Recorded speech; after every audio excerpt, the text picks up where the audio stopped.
So, some of you may have heard this story already, but I feel like it's still worth telling. I have worked with a handful of churches in the past.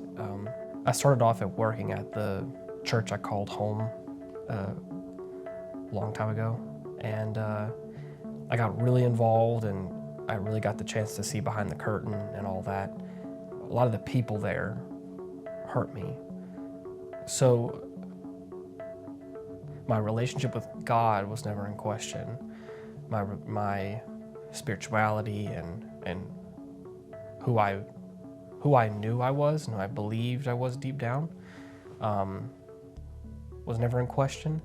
But it was the church as like a people was the things that I felt like I had a problem with, was how things were structured and all the stuff that was going on with that. And so I stepped away from that church and working there and being a part of that congregation. And I just took some time to myself and really stepped away from a lot of it. And at that time, I promised myself that I would never work at another church again. But I was okay with going to church still, and I was okay with going to a church service and enjoying myself. I just promised that I wouldn't go work at another church and get that involved again, because it hurt. It hurt too much to be in that deep, and then to be hurt like that was something that I didn't want to intentionally do again. I worked at a coffee shop for a handful of years and did some other freelance stuff, and was a musician and everything like that. And I feel like I really separated myself from that. It was around the summer of 2019, I think, that my dad was attending Broadmoor, and he told me that there was this pastor there named Kenan that was looking for somebody with the expertise that I had doing the kind of stuff that I did at the other churches that I worked at, doing live streaming stuff, doing creative stuff, video stuff, you name it. And he was looking for someone like that to help get like a live stream service off the ground at Broadmoor. And I told my dad, I was like, no, I promised myself that I don't want to go work at another church again. I'll go over there. I'll go attend the service. That's no big deal. I don't want to get that involved. I don't want to get hurt again, was really what it was. And after a couple of months of my dad and I having conversations, and him constantly pushing at me and pushing me, saying like, hey, you should go talk to Kenan. Hey, you should go talk to Kenan. I think it'd be really awesome. He's a really cool guy. And I was like, I don't doubt it, Dad. I don't doubt that he's a great guy. I don't want to get that involved. And eventually, it's probably a few months after all that he finally convinced me. He wore me down. He said, just hear him out. Just go sit down, have a meeting with him, and if it doesn't work out, then that's fine. But at least just go hear him out, because it could be a great opportunity. And I said, okay, I'll go sit down and have a conversation. I'll have a meeting with him, and we'll see where this all goes. And this was around November of 2019. He and I sat down for a few minutes, and he went over all of the criteria that I needed to meet. Nothing that he was asking for was impossible or something that wasn't in my scope. And I vividly remember this. But he told me that you'll get paid for the work that you do, and this doesn't have to be a forever thing. This can be temporary, and we can get somebody to help fill out the position that you need to work, and then we can transition that off to somebody else, and if you need to, you can just be here to get us off the ground. And at that point, I felt like, okay, well, I mean, at this point, how can I say no? It wasn't too long after that I bought all the equipment to make all of this stuff happen, which came in by December of 2019, by around Christmas time.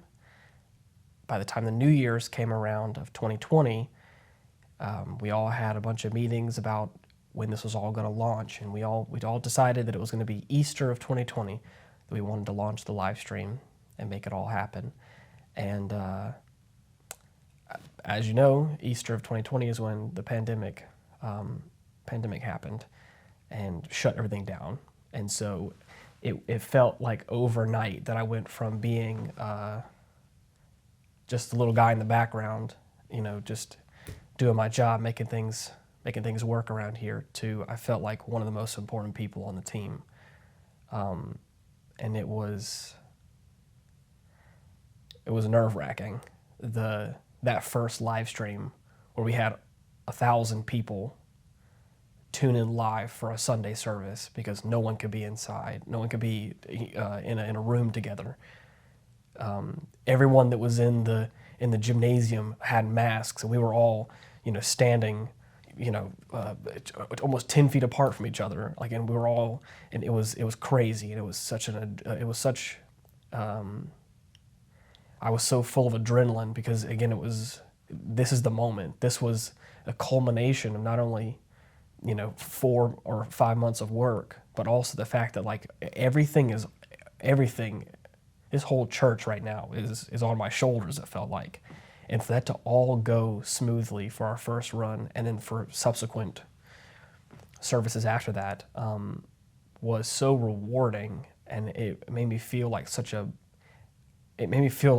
part of that team.